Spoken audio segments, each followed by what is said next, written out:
വിഷയം സൺഡേയിൽ കൊടുത്ത ഒരു ഡിസ്കോഴ്സ് തന്നെയാണ്. പക്ഷേ അത് മലയാളത്തിന് വേണ്ടി ഇന്ന് പറയുന്നുണ്ട്. അത് ഇംഗ്ലീഷിൽ പറഞ്ഞ സൺഡേയിൽ മനസ്സാകാത്ത ആൾക്കാർക്ക് ഇത് ബെനിഫിറ്റ് ചെയ്യുമെന്ന് തോന്നുന്നു. ഇംഗ്ലീഷിൽ കേട്ടവർക്കും ഒരു റിവ്യൂ ആയിട്ട് കേൾക്കാം. സോ ഇന്നത്തെ വിഷയം എന്ന് വെച്ചാൽ ഇംഗ്ലീഷിൽ പറയുമ്പോൾ അത് റിഫ്ലക്ഷൻ ആണ്. മലയാളത്തിൽ ഇത് നോക്കിയിട്ട് വാക്കെന്ന് വെച്ചാൽ പ്രതിഫലിപ്പിക്കാനാണ്. അത് ശരിയാവാക്ക് അല്ലെങ്കിൽ ആരെങ്കിലും ശരിയായ വാക്ക് പറഞ്ഞോ? പക്ഷേ പ്രതിഫലനം ആണ് ആ ഒരു വാക്കിൻ്റെ ട്രാൻസ്ലേഷൻ എന്ന് തോന്നുന്നു. സോ ഈ ഒരു ഐഡിയ ഈ പ്രതിഫലിപ്പിക്കാൻ അത് നമ്മുടെ ഈ വർഷത്തിൻ്റെ ഒരു അവസാനത്തോട് നമ്മൾ വരുമ്പോൾ അത് യൂഷ്വലി നമ്മൾ ചെയ്യുന്ന ഒരു കാര്യമാണ്. നമ്മുടെ ഈ ഒരു വർഷത്തിൻ്റെ അനുഭവങ്ങളെക്കുറിച്ച് ചിന്തിച്ചും എങ്ങനെയാണ് നമ്മൾ ആ ഒരു വർഷം ജീവിതവും നമ്മൾ എന്താണ് അതിൽ ചെയ്തതും അതിൽ വന്ന തെറ്റുകളുമൊക്കെ നമുക്ക് ചിന്തിക്കാനായിട്ടുള്ള ഒരു അവസരമാണ് ഈ ഒരു വർഷത്തിൻ്റെ ഒരു അവസാനത്തിൽ. സോ ഇത് നമ്മുടെ ആത്മീയ ജീവിതത്തിന് വേണ്ടി നമുക്ക് അങ്ങനെ ചെയ്യാൻ പറ്റുമെന്നാണ് വിചാരിക്കുന്നത്. ഇത് നെസസറി ഈ വർഷത്തിൻ്റെ അവസാനം മാത്രമല്ല, പക്ഷേ നമുക്ക് എപ്പോഴും ചെയ്യാൻ പറ്റുന്ന ഒരു കാര്യമാണ്. ഈ നമ്മുടെ ആത്മീയ ജീവിതത്തിൽ നമ്മൾ ചിന്തിക്കാൻ പറ്റുന്നത് എങ്ങനെയാണ് നമ്മൾ ഇതുവരെ നടന്നത്. സോ ഇനി തുടങ്ങാനായിട്ട് നമുക്ക് സദൃശ്യങ്ങൾ 77:19 നമുക്ക് വായിക്കാം. കിട്ടുന്നവർക്ക് ആമേ വായിച്ചോ. വെള്ളത്തിൽ മുഖത്തിനൊത്തവണ്ണം മുഖത്തെ കാണുന്നു, മനുഷ്യൻ തന്റെ ഹൃദയത്തിനൊത്തവണ്ണം മനുഷ്യനെ കാണുന്നു. സോ ഈ ഒരു പ്രതിഫലിപ്പിക്കുന്നതിൻ്റെ ഒരു ആവശ്യകത എന്ന് വെച്ചാൽ നമുക്ക് എല്ലാവർക്കും നമ്മുടെ ജീവിതത്തിൽ അനേകം കാര്യങ്ങൾ സംഭവിക്കുന്നുണ്ട്. നമുക്ക് അനേകം മറ്റ് റെസ്പോൺസിബിലിറ്റീസ് ഒക്കെ ഉണ്ട്. അങ്ങനെ ആകുമ്പോൾ നമുക്ക് ചിലപ്പം ആ ഒരു കാര്യത്തിലായിരിക്കും നമ്മുടെ ഫോക്കസ് ഒത്തിരി ആകുന്നത്. അങ്ങനെ നമുക്ക് നമ്മുടെ ആത്മീയ ജീവിതത്തിൽ നടക്കുന്ന കാര്യത്തെക്കുറിച്ച് നമുക്ക് ആവശ്യമുള്ള ഒരു ചിന്ത നമുക്ക് കൊടുക്കാൻ പറ്റുന്നില്ലായിരിക്കും, അല്ലെങ്കിൽ കൊടുക്കുന്നില്ലായിരിക്കും. അതുകൊണ്ടാണ് നമുക്ക് ആ ഒരു ഈ സമയമെടുത്ത് അതിനായിട്ട് പ്രത്യേകിച്ച് കൊടുക്കാനായിട്ട് നമുക്ക് ഒരു ഗുണമുള്ള ഒരു കാര്യമാണെന്ന് വിചാരിക്കുന്നത്.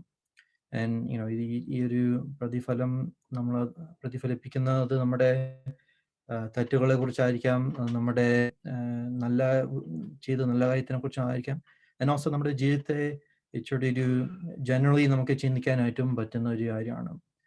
ആ 3 കാര്യങ്ങളായിരിക്കും ഞാൻ ഇന്ന് മെയിൻലി ഫോക്കസ് ചെയ്യുന്നത്. സോ റിയലി മെയിൻ ഐഡിയ എന്ന് വെച്ചാൽ നമുക്ക് നമ്മുടെ ജീവിതത്തിൽ ഒരു സ്റ്റെപ്പ് ബാക്ക് എടുത്തിട്ട് നമ്മൾ നമ്മുടെ ജീവിതത്തെക്കുറിച്ച് ചിന്തിക്കാനായിട്ടുള്ളൊരു ആവശ്യതയും അതിൽ കിട്ടുന്ന ഒരു ഗുണവും നമുക്ക് ഇന്ന് നോക്കാനായിട്ടാണ് ആഗ്രഹിക്കുന്നത്. സോ പറഞ്ഞ പോലെ ആദ്യത്തെ കാര്യം എന്ന് വെച്ചാൽ നമ്മുടെ തെറ്റുകളെ കുറിച്ചുള്ളൊരു ചിന്തയെക്കുറിച്ചാണ് നമ്മൾ ആദ്യമേ പറയാൻ പോകുന്നത്. സോ പ്രതിഫലനം പ്രതിപതനം എന്ന് പറഞ്ഞോ? കുഴപ്പമില്ല, പറയാം. എളുപ്പമാണെങ്കിൽ പ്രതിപതനം എന്ന് പറഞ്ഞു. പ്രതിപതനം ഓക്കെ, പ്രതിപതനം. ഓക്കെ, സോ നമുക്ക് ഈ തെറ്റുകളെ കുറിച്ച് പ്രതിപതനം നമുക്ക് അതിനായിട്ടുള്ള ഒരു വാക്യം 13:5. നിങ്ങൾ വിശ്വാസത്തിൽ ഇരിക്കുന്നു എന്ന് നിങ്ങളെ തന്നെ പരീക്ഷിപ്പിൻ, നിങ്ങളെ തന്നെ ശോധന ചെയ്പിൻ. നിങ്ങൾ കൊള്ളരുതാത്തവർ അല്ല എന്ന് വരികിൽ യേശുക്രിസ്തു നിങ്ങളിൽ ഉണ്ട് എന്ന് നിങ്ങളെ തന്നെ അറിയുന്നില്ലല്ലോ. സോ ഇവിടെ പറയുന്ന പോലെ നമ്മുടെ ഈ ഒരു ജീവിതത്തെ കുറിച്ച് ചിന്തിക്കുന്നതും നമ്മൾ വിശ്വാസത്തിൽ യഥാർത്ഥമായിട്ട് ഉണ്ടോ എന്ന് നമുക്ക് ഇത് നമ്മൾ എപ്പോഴും ചെയ്യേണ്ട ഒരു കാര്യമാണ്. റിയലി യഥാർത്ഥമായിട്ട് നോക്കുമ്പോൾ നമ്മൾ എല്ലാവരും അത് അങ്ങനെ ചെയ്യുന്നുണ്ടോ എന്ന് നമുക്ക് അറിയത്തില്ലായിരിക്കും. പക്ഷേ ഈ മനുഷ്യൻ്റെ ഒരു ക്യാരക്ടർ എന്ന് വെച്ചാൽ നമ്മൾ എളുപ്പമായിട്ട് ഒരു കംപ്ലേസൻറ്റ് ആവുന്നു. എന്ന് വെച്ചാൽ നമ്മൾ ഒരു കാര്യത്തിൽ നമ്മൾ ആദ്യമേ ഒത്തിരി ചിന്തയും എഫർട്ടും ഉണ്ടായെങ്കിലും നമുക്ക് സമയം പോകുന്ന തോറും നമ്മുടെ ആ ഒരു ചിന്ത കുറവാണ്. നമ്മൾ അതിനെക്കുറിച്ചുള്ള ഒരു ആലോചന നമ്മൾ മുമ്പേ ഉണ്ടായ പോലെ ഇല്ലായിരിക്കും. അത് നമ്മുടെ ആത്മീയ ജീവിതത്തിൽ നമുക്ക് വരാൻ പറ്റുന്ന ഒരു കാര്യമാണ്. എന്ന് വെച്ചാൽ നമ്മൾ നമ്മുടെ സമർപ്പണത്തിൻ്റെ ഒരു തുടക്കത്തിൽ നമുക്ക് വലിയൊരു zeal ഉണ്ടായിരിക്കും. നമ്മുടെ എല്ലാ വിധത്തിലും ആ സ്ട്രിക്റ്റ് ആയിട്ട് ജീവിക്കാൻ. പക്ഷേ സമയം പോകുന്നതോറും നമ്മൾ ചിലപ്പം ജസ്റ്റ് ചിന്തിക്കുമായിരിക്കും നമ്മൾ ഓൾറെഡി സമർപ്പിച്ചു, ഇനിയും പ്രത്യേകിച്ച് ഒന്നും ചെയ്യാനായിട്ടില്ലെന്ന്. പക്ഷെ അതല്ല ഇവിടെ പൗലോസ് നമ്മളെ പഠിപ്പിക്കുന്നത്. ഇവിടെ പൗലോസ് പറയുന്ന കാര്യം എന്ന് വെച്ചാൽ നമ്മൾ എപ്പോഴും നമ്മളെ തന്നെ ടെസ്റ്റ് ചെയ്യേണ്ട കാര്യമാണ്. നമ്മളെപ്പോഴും നമ്മുടെ ജീവിതത്തെക്കുറിച്ച് പ്രതിപദനം ചെയ്യേണ്ട കാര്യമാണെന്ന്. ഇവിടെ പൗലോസ് പ്രത്യേകിച്ച് പറയുന്ന കാര്യം എന്ന് വെച്ചാൽ നമ്മൾ നമ്മുടെ ജീവിതത്തിൽ ക്രിസ്തുവിനെ കാണിക്കുന്നുണ്ടോ എന്ന് നമ്മൾ വിചാരിക്കണം. ഇതാണ് ഒരു ആത്മീയൻ്റെ ഒരു ജീവിതത്തിൻ്റെ ഒരു ഗോൾ. അതാണ് മെയിൻ ഗോൾ. ക്രിസ്തുവിനെ പോലെ ആയിരിക്കാൻ. അതാണ് നമ്മൾ ക്രിസ്ത്യാനി എന്ന് വിളിക്കുന്നത്. നമ്മൾ ക്രിസ്തുവിനെ ഫോളോ ചെയ്യാനും ക്രിസ്തുവിനെ പോലെ ആകാനുമായിട്ടാണ് നമ്മുടെ ഒരു മെയിൻ പർപ്പസ്. സോ അതുകൊണ്ടാണ് നമുക്ക് എപ്പോഴും നമ്മൾ ആ ഒരു സ്റ്റാൻഡേർഡ് വെച്ചിട്ടായിരിക്കണം നമ്മൾ നോക്കുന്നത്. നമ്മുടെ ജോലികളാകട്ടെ അല്ലെങ്കിൽ സ്കൂളിലാകട്ടെ, നമുക്ക് അവിടെയൊക്കെ നമ്മുടെ പെർഫോമൻസ് ഗ്രേഡ് ചെയ്യാനായിട്ടോ അല്ലെങ്കിൽ ഇവാലുവേറ്റ് ചെയ്യാനോ ആയിട്ട് അവിടെ ഉണ്ടായിരിക്കും. അവർ നോക്കും എങ്ങനെയാണ് ആ ഒരു കമ്പനിയുടെ വിലകളൊക്കെ നമ്മൾ അപ്ഹോൾഡ് ചെയ്യുന്നത്. ആ ഒരു സെയിം ഐഡിയ ആണ് നമുക്ക് ഇതിലോട്ടും കൊണ്ടുവരാനായിട്ട് പറ്റുന്നത്. എന്ന് വെച്ചാൽ നമ്മളെ തന്നെ ഇവാലുവേറ്റ് ചെയ്യണം. നമ്മൾ എങ്ങനെയാണ് ക്രിസ്തുവിൻ്റെ ആ ഒരു സ്റ്റാൻഡേർഡ് നമ്മൾ മെയിൻറ്റെയിൻ ചെയ്യുന്നത്. മുമ്പ് പറഞ്ഞ പോലെ നമ്മുടെ ജീവിതത്തിൽ നമുക്കുള്ള മറ്റ് റെസ്പോൺസിബിലിറ്റീസ് ഒക്കെ വരുമ്പോൾ നമുക്ക് ചിലപ്പം അത് ആ ക്രിസ്തുവിനെ നമ്മൾ കാണിക്കണമെന്നുള്ളൊരു ചിന്ത നമ്മൾ മാർക്കുമായിരിക്കും. സോ അതുകൊണ്ടാണ് നമുക്ക് എപ്പോഴും ആ ഒരു ചിന്ത നമ്മുടെ മനസ്സിലെപ്പോഴും ആദ്യമേ ആയിട്ട് വെക്കേണ്ടത്. നമ്മളെപ്പോഴും ഏത് വിധത്തിൽ നമ്മൾ അതിൽ നിന്നും പിന്മാറിയാലോ അല്ലെങ്കിൽ ഡൈവേർട്ട് ചെയ്താലോ അത് തിരിച്ച് ആ ഒരു സ്റ്റാൻഡേർഡിലോട്ട് നമ്മളെ കൊണ്ടുവരുത്താനാണ് നമ്മുടെ ഒരു മെയിൻ ഗോൾ. പക്ഷേ ഒരു ചോദ്യം അവിടെ നിന്ന് വരുമായിരിക്കും, എങ്ങനെയാണ് നമുക്ക് ക്രിസ്തു നമ്മളിൽ ഉണ്ടോയെന്നോ അല്ലെങ്കിൽ നമ്മൾ ക്രിസ്തുവിനെ കാണിക്കുന്നുണ്ടോ എന്ന് നമ്മൾ മനസ്സിലാക്കുന്നത്? എന്ന് വെച്ചാൽ നമുക്ക് ഒരു കാര്യം ചെക്ക് ചെയ്യണമെങ്കിൽ അതിൻ്റെ എന്താണ് ചെക്ക് ചെയ്യുന്നതെന്ന് മനസ്സിലാക്കണം. സോ അതുകൊണ്ടാണ് നമുക്ക് ഈ മറ്റൊരു വാക്യത്തിൽ ആ ഒരു ആൻസർ കണ്ടുപിടിക്കാൻ പറ്റുന്നത്. മത്തായി 7:20-21 നമുക്ക് വായിക്കാം.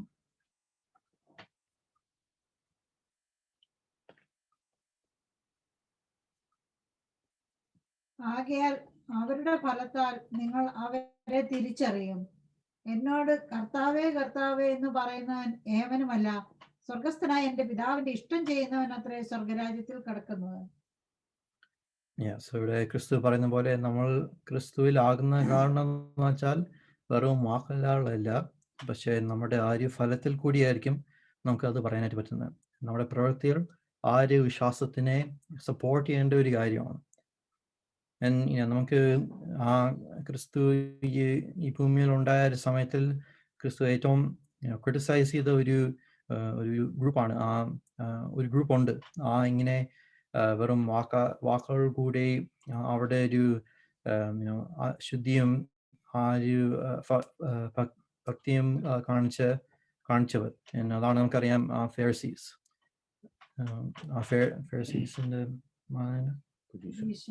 പരീശന്മാർ. സോ നമുക്കറിയാം ആ പരീശന്മാർ അവരായിരുന്നു ആ വിശ്വാസത്തിന്റെ ഒരു ടീച്ചേഴ്സും മറ്റ് ഇസ്രായേൽസിന്റെ ഒരു ലീഡേഴ്സും തന്നെ അവരായിരുന്നു. റിയലി യഹൂദന്മാർ എന്തുകൊണ്ടാണ് യേശുവിനെ അവര് റിജക്ട് ചെയ്തത്? അത് റിയലി അതിൻ്റെ ഒരു കാര്യം നോക്കുമ്പോൾ അത് റിയലി ആ പരീശന്മാരുടെ ഒരു ഇൻഫ്ലുവൻസ് ഉണ്ടായിരുന്നു മറ്റെല്ലാവരും അവനെ റിജക്ട് ചെയ്തത്. എന്ന് വെച്ചാൽ പ്രത്യേകിച്ച് നമ്മൾ പീലാത്തോസിന്റെ ഒരു അനുഭവം ചിന്തിക്കുമ്പോൾ അവിടെ പീലാത്തോസ് അവരോട് ചോദിച്ചു, നിങ്ങൾക്ക് ആരെയാണ് വേണ്ടത്, ക്രിസ്തുവോ അല്ലെങ്കിൽ ബറബ്ബാസിനെയോ? പക്ഷേ അവിടെ എല്ലാവരും ബറബ്ബാസിനെ തന്നെ വേണമെന്ന് പറയുന്ന കാരണം അവർക്ക് പ്രത്യേകിച്ച് യേശുവിനെ കുറിച്ച് അറിയുന്നോ അല്ലെങ്കിൽ യേശുവിനെ കൊണ്ട് എന്തെങ്കിലും ഇഷ്ടക്കേടോ ഉള്ളതുകൊണ്ടോ അല്ലായിരുന്നു. പക്ഷേ ആ പരീക്ഷന്മാരുടെ ഒരു ഇൻഫ്ലുവൻസ് ഉണ്ടായിരുന്നു, അവർക്കും അങ്ങനത്തെ ഒരു ചിന്ത വന്നു. സോ റിയലി അവരുടെ ആ ഒരു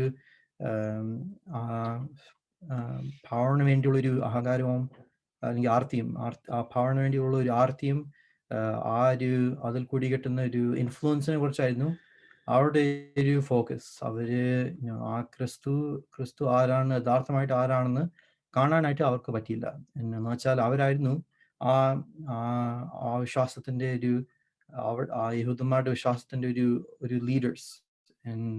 നമ്മൾ ചിന്തിക്കുകയാണെങ്കിൽ ആകണമായിരുന്നു ആ ക്രിസ്തുവിനായ്മയെ മനസ്സാക്കാനും ക്രിസ്തുവിനെ അക്സെപ്റ്റ് ചെയ്യാനുള്ളവർ. പക്ഷേ അവർക്ക് ഒരു യഥാർത്ഥമായൊരു ശുദ്ധ ഹൃദയം ഇല്ലായിരുന്നുകൊണ്ട് അവർക്ക് അത് ചെയ്യാനായിട്ട് പറ്റിയില്ല. സോ അവർ തന്നെയാണ് നമുക്ക് ഏറ്റവും നല്ലൊരു എക്സാമ്പിൾ ഈ ക്രിസ്തു മത്തായിൽ പറഞ്ഞ ആ കാര്യത്തിന് വേണ്ടി.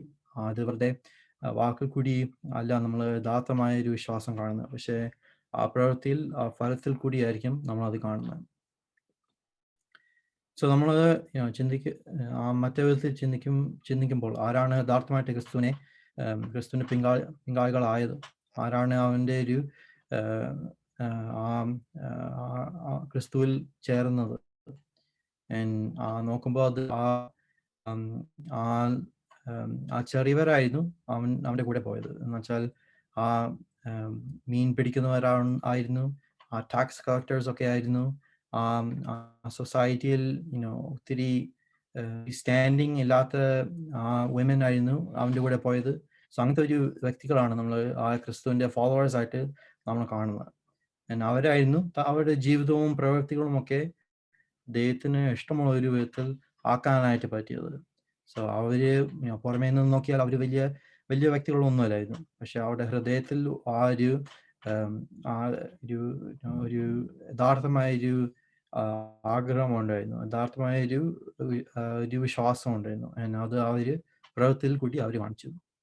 സോ അതാണ് നമുക്കും നമ്മുടെ ജീവിതത്തിൽ വരുത്താനായിട്ട് നോക്കേണ്ടത്. നമ്മളും ആ ഒരു ചെറിയവർ ആകാനായിട്ടാണ് നോക്കേണ്ടത്. എന്ന് വെച്ചാൽ നമ്മുടെ ഒരു വാക്കിൽ കൂടിയോ അല്ലെങ്കിൽ നമുക്കുള്ള വലിയ സ്ഥാനത്തിൽ കൂടിയല്ല നമ്മൾ ക്രിസ്തുവിലാണെന്ന് പറയാനായിട്ട് പറ്റുന്നത്. പക്ഷേ നമ്മൾ എങ്ങനെയാണ് നമ്മുടെ ജീവിതത്തിൽ നയിക്കുന്നതും എങ്ങനെയാണ് നമ്മൾ ആ ദൈവം തന്നേക്കുന്ന ആ ഒരു വെളിച്ചം കാണിക്കുന്നതും വെച്ചിട്ടാണ് നമുക്ക് പറയാനായിട്ട് പറ്റുന്നത്. സോ അങ്ങനെ നമുക്ക് എപ്പോഴും നമ്മുടെ ജീവിതത്തിൽ ആ ഒരു വിധത്തിൽ ചിന്തിക്കേണ്ട ഒരു കാര്യമാണ്. നമ്മൾ എങ്ങനെയാണ് ആ ഒരു സ്റ്റാൻഡേർഡ് മെയിൻറ്റെയിൻ ചെയ്യുന്നത്, എങ്ങനെയാണ് നമ്മൾ നമ്മുടെ വിശ്വാസം ആ ഒരു വെളിച്ചത്തിൽ കൂടെ നമ്മൾ കാണിക്കുന്നത്. ആരും എപ്പോഴെങ്കിലോ മിന്നി പോവുകയാണെങ്കിൽ നമ്മൾ അതിനെ ട്രിം ചെയ്ത് അത് തിരിച്ച് ശക്തിപ്പെടുത്താനായിട്ടാണ് നമ്മൾ നോക്കേണ്ടത്.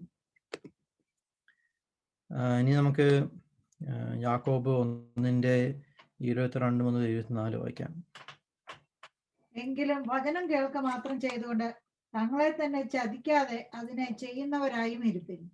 ഒരുത്തൻ വചനം കേൾക്കുന്നവനെങ്കിലും ചെയ്യാത്തവനായിരുന്നാൽ അവൻ തന്റെ സ്വാഭാവിക മുഖം കണ്ണാടിയിൽ നോക്കുന്ന ആളോട് ഒക്കുന്നു.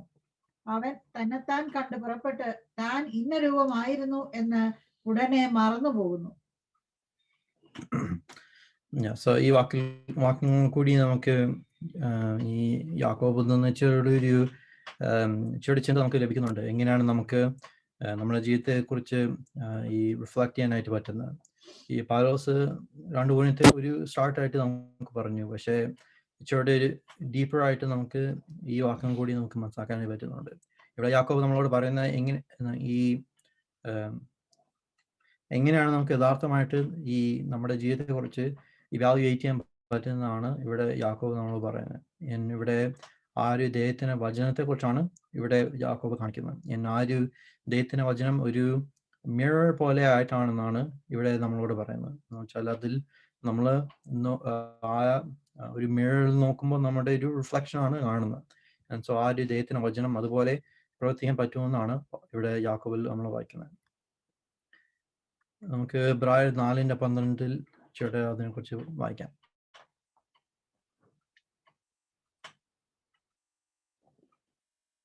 ദൈവത്തിന്റെ വചനം ജീവനും ചൈതന്യവും ഉള്ളതായി ഇരുവായ് തലയുള്ള ഏത് വാളിനേക്കാളും മൂർച്ചയേറിയതും പ്രാണനെയും ആത്മാവിനെയും സന്ധിമജ്ജകളെയും വേർപിടിവിക്കും വരെ തുളച്ചു ചെല്ലുന്നതും ഹൃദയത്തിലെ ചിന്തനങ്ങളെയും ഭാവങ്ങളെയും വിവേചിക്കുന്നതുമാകുന്നു. സോ ആ ഒരു ലാസ്റ്റ് പാർട്ടാണ് നമ്മൾ ശ്രദ്ധിക്കുന്നത്. ആ ഒരു ഹൃദയത്തിന്റെ ഒരു ഇന്നർമോസ്റ്റ് തോട്ട്സ് ആൻഡ് ഡിസയേഴ്സ് അത് കാണിക്കും. സോ അതുകൊണ്ടാണ് നമുക്ക് ഈ ഒരു ദൈവത്തിന്റെ വചനം ഒരു മിറർ പോലെ ആയിട്ടാണ് നമുക്ക് കാണാനായിട്ട് പറ്റുന്നത്. എന്ന് വെച്ചാൽ ആ ദൈവത്തിന്റെ വചനത്തിൽ കൂടി നമുക്ക് നമ്മുടെ യഥാർത്ഥമായൊരു തെറ്റുകളും കുറവുകളും ഒക്കെ നമുക്ക് കാണാനായിട്ട് പറ്റും. എന്ന് വെച്ചാൽ ആ ദൈവത്തിൻ്റെ വചനത്തിൽ കൂടിയാണ് നമുക്ക് ആ ഒരു ഡിവൈൻ സ്റ്റാൻഡേർഡ് നമുക്ക് ലഭിക്കുന്നത്. ആ ദൈവത്തിൻ്റെ ഒരു സ്റ്റാൻഡേർഡ് അതിൽ കൂടിയാണ് നമുക്ക് ലഭിക്കുന്നത്. നമുക്ക് ആ ഒരു സ്റ്റാൻഡേർഡ് ഉള്ളപ്പോഴാണ് നമുക്ക് നമ്മുടെ തെറ്റുകളും കുറവുകളും കുറിച്ച് മനസ്സിലാക്കാനായിട്ട് പറ്റുന്നത്. ഇതിൻ്റെ ഒരു നല്ലൊരു എക്സാമ്പിൾ എന്ന് വെച്ചാൽ ഈ കൗണ്ടർഫിറ്റ് മണി, കൗണ്ടർഫിറ്റ് പൈസ കണ്ടുപിടിക്കാനായിട്ട് ട്രെയിൻ ചെയ്യുന്നവരെ അവർ എല്ലാ വിധത്തിലുള്ള ഒരു കൗണ്ടർഫിറ്റ് അവരെ കാണിച്ച് പഠിപ്പിക്കുന്നുമല്ല. എന്ന് വെച്ചാൽ അങ്ങനെ ചെയ്യുവാണെങ്കിൽ അവരൊരിക്കലും പഠിച്ച് തീരത്തില്ല. പക്ഷേ അവർ എങ്ങനെയാണ് ട്രെയിൻ ചെയ്യുന്നത്? അവർ ആ ഒരു യഥാർത്ഥമായ ഒരു കാര്യത്തെ അവർ ഏറ്റവും നല്ല വിധത്തിൽ അവർ പഠിക്കും. എന്ന് വെച്ചാൽ അത് യഥാർത്ഥമായൊരു ആ ഒരു വേർഷൻ അല്ലാതെ എന്നേലും അവരുടെ മുമ്പിൽ വന്നാൽ ആ ഒരു ഏറ്റവും ചെറിയ ആയൊരു ഡിഫറൻസ് അതൊന്ന് കണ്ടാൽ അവർക്ക് അത്രയൊരു ഓബ്വിയസ് ആയിരിക്കും. അവർക്ക് ഏറ്റവും ക്ലിയർ ആകും ആ ഒരു ഡിഫറൻസ്. എന്ന് വെച്ചാൽ അവർക്ക് ആ ഒരു പെർഫെക്റ്റ് സ്റ്റാൻഡേർഡ് അവർക്ക് അത്രയും നല്ലതായിട്ട് മനസ്സാകും അല്ലെങ്കിൽ അറിയും. സോ ആ ഒരു ചിന്തയാണ് നമുക്കിവിടെ കൊണ്ടുപോകാനായിട്ട് പറ്റുന്നത്.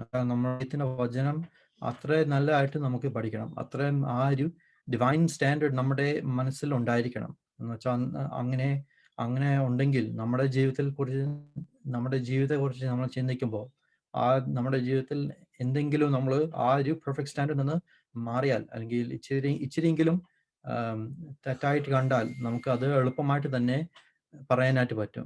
എളുപ്പമായിട്ട് തന്നെ നമുക്ക് അത് ഐഡന്റിഫൈ ചെയ്യാൻ പറ്റും. അതാണ് അപ്പോഴാണ് നമുക്ക് ഒരു എഫക്റ്റീവ്ലി തന്നെ നമുക്ക് നമ്മുടെ ജീവിതത്തെക്കുറിച്ച് ചിന്തിക്കാനായിട്ട് പറ്റുന്നത്. അത് മാത്രമല്ല, പക്ഷേ യാക്കോബ് ഇവിടെ നമുക്ക് അടുത്ത സ്റ്റെപ്പും കുറിച്ച് ഇവിടെ പറയുന്നുണ്ട്. നമ്മുടെ ജീവിതത്തെക്കുറിച്ച് ചിന്തിച്ചും എന്നിട്ട് നമ്മൾ എവിടെ തെറ്റുണ്ടെന്ന് മനസ്സിലാക്കിയിട്ടും എന്താണ് നമ്മൾ ചെയ്യേണ്ടത്? അവിടെ യാക്കോബ് പറയുന്നത് നമ്മൾ ആ വചനത്തിന്റെ കേൾവിക്കാരായ മാത്രമല്ല പോരാ, പക്ഷെ നമ്മൾ അതിൽ പ്രവർത്തിക്കാനായിട്ടും നമുക്ക് ആവശ്യതയുണ്ട്. സോ അതാണ് അവിടെ ആ എക്സാമ്പിളിൽ പറഞ്ഞത്. അത് വെറുതെ നമ്മുടെ ആ റിഫ്ലക്ഷൻ ആ മിറർ നോക്കി നമ്മൾ അവിടുന്ന് അപ്പം തന്നെ നമ്മൾ അത് മറന്നാൽ അത് നമുക്കൊരു ഗുണവുമില്ല. പക്ഷെ നമ്മൾ ആ ഒരു റിഫ്ലക്ഷൻ കണ്ടിട്ട് ആ ഒരു തെറ്റായ കാര്യം നമ്മൾ ഫിക്സ് ചെയ്താൽ അപ്പോഴാണ് നമുക്ക് അവിടെ ഗുണം വരുന്നത്. സോ അതാണ് നമ്മുടെ ഒരു അടുത്ത സ്റ്റെപ്പ്. അത് നമ്മൾ നമ്മുടെ ജീവിതത്തെക്കുറിച്ച്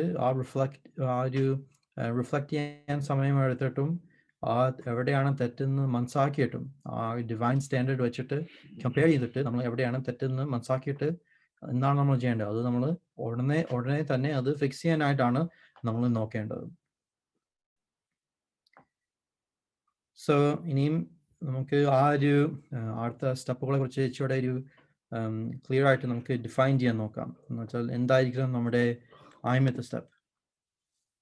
നമുക്ക് 1:9 വായിക്കാം. നമ്മുടെ പാപങ്ങളെ ഏറ്റുപറയുന്നുവെങ്കിൽ അവൻ നമ്മുടെ പാപങ്ങളെ ക്ഷമിച്ച് സകല അനീതിയും പോക്കി നമ്മെ ശുദ്ധീകരിപ്പാൻ തക്കവണ്ണം വിശ്വസ്തനും നീതിമാനുമാവുന്നു. സോ ഇതാണ് ആദ്യത്തെ സ്റ്റെപ്പ്. നമ്മൾ ആ തെറ്റ് മനസ്സിലാക്കിയിട്ട് നമ്മൾ ആദ്യമേ തന്നെ ആ ക്ഷമയാണ് ദൈവത്തോട് അപേക്ഷിക്കേണ്ടത്. ഈ ഒരു കാര്യം ഏറ്റവും നല്ല ഫസ്റ്റ് സ്റ്റെപ്പ് ആകുന്ന കാരണം എന്ന് വെച്ചാൽ ആദ്യമേ തന്നെ നമുക്ക് നമ്മുടെ തെറ്റുകൾ ക്ഷമിക്കണമെങ്കിൽ നമ്മൾ അത് ആദ്യമേ മനസ്സിലാക്കണം. നമുക്ക് സ്കിപ്പ് ചെയ്തു.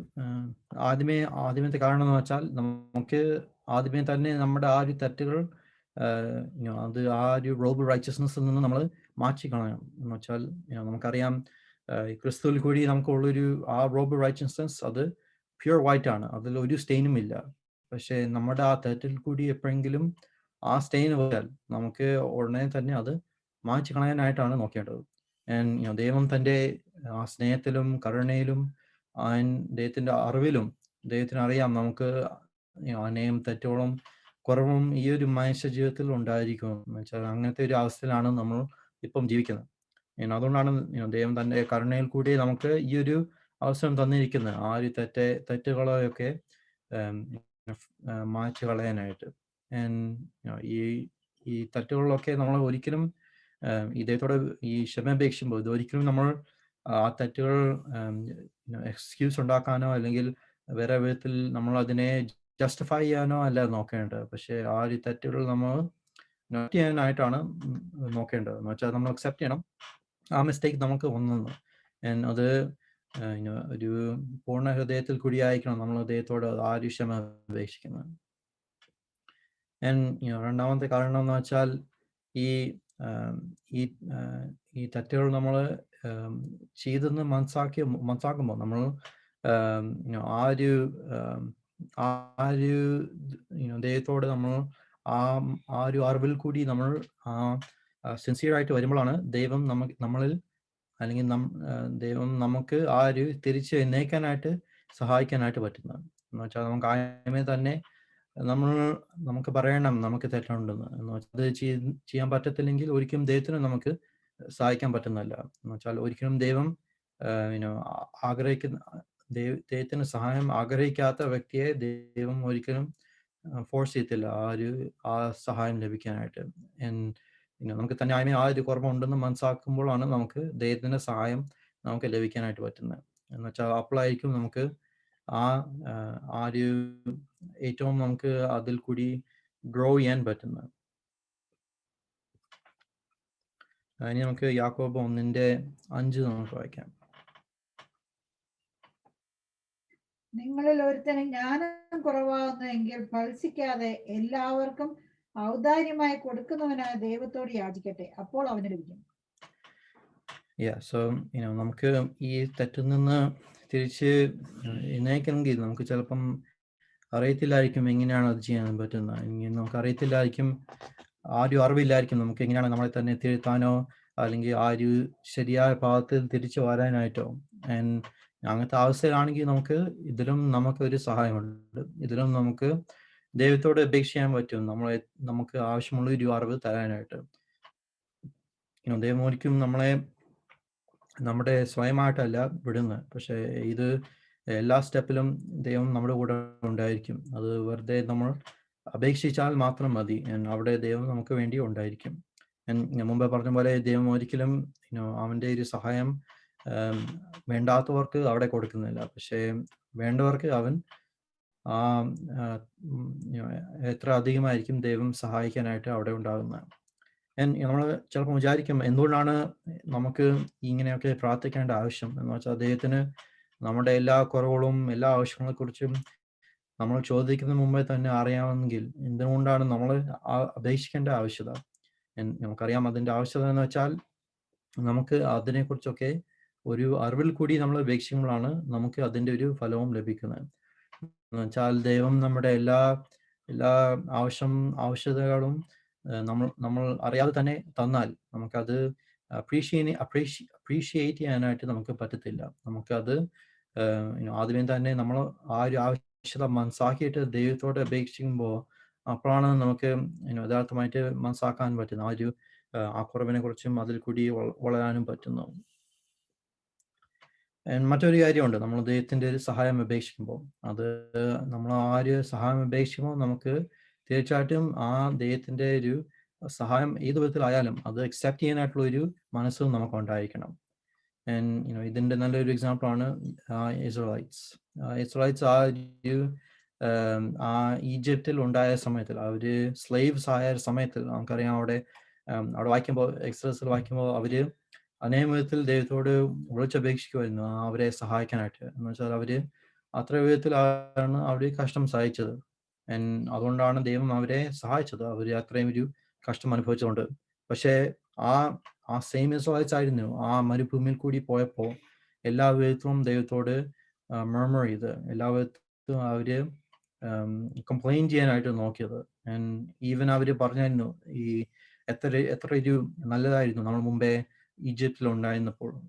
അവര് വെറുതെ അവരനുഭവിച്ച കഷ്ടങ്ങളെ കുറിച്ചൊന്നും ചിന്തിക്കാതെ വെറുതെ ആ ദൈവത്തിന്റെ ഒരു സഹായത്തെ കുറിച്ച് അവര് കംപ്ലൈൻ ചെയ്യാനായിട്ടാണ് അവര് നോക്കിയത്.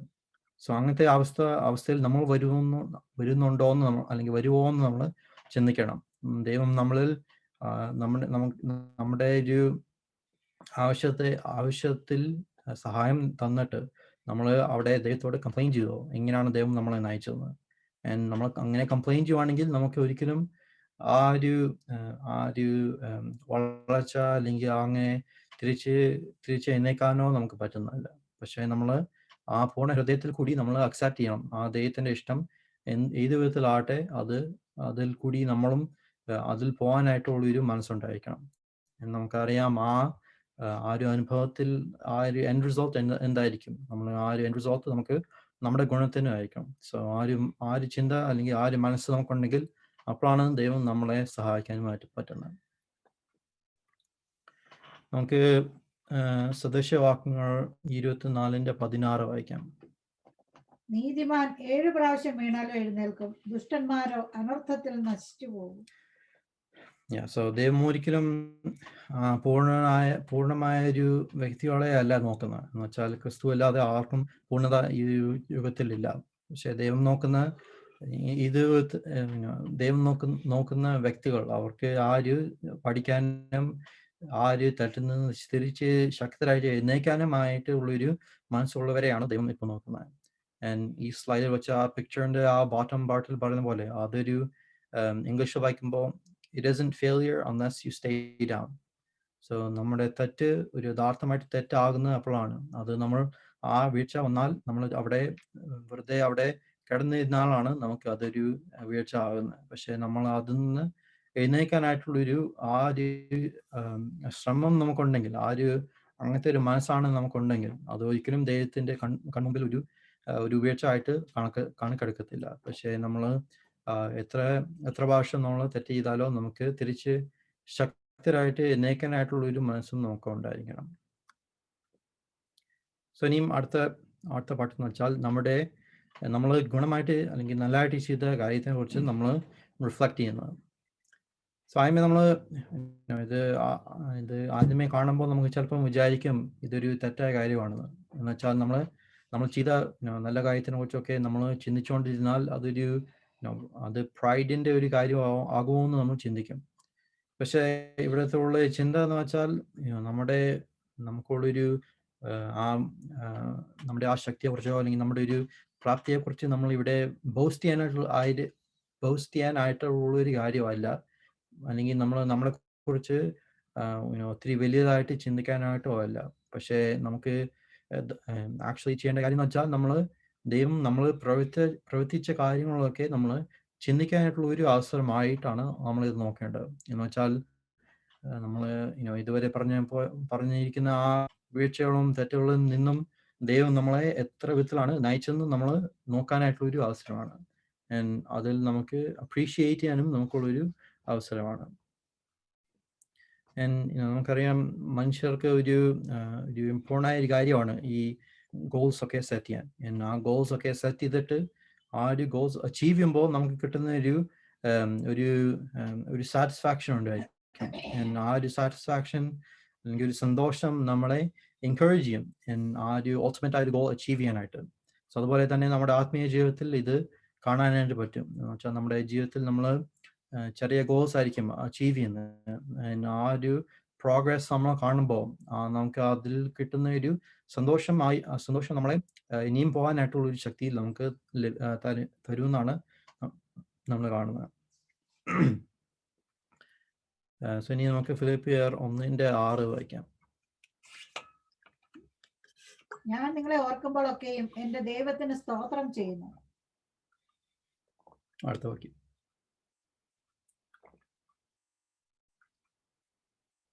കൃപയിൽ എനിക്ക് കൂട്ടാളികളായ നിങ്ങളെയൊക്കെയും എന്റെ ബന്ധനങ്ങളിലും സുവിശേഷത്തിന്റെ പ്രതിവാദത്തിലും സ്ഥിരീകരണത്തിലും ഞാൻ എന്റെ ഹൃദയത്തിൽ വച്ചിരിക്കൊണ്ട് അങ്ങനെ നിങ്ങളെ എല്ലാവരെയും കുറിച്ച് വിചാരിക്കുന്നത് എനിക്ക് ന്യായമല്ലോ. 6-ാം വാക്യമാണ്. അടുത്ത വാക്യം.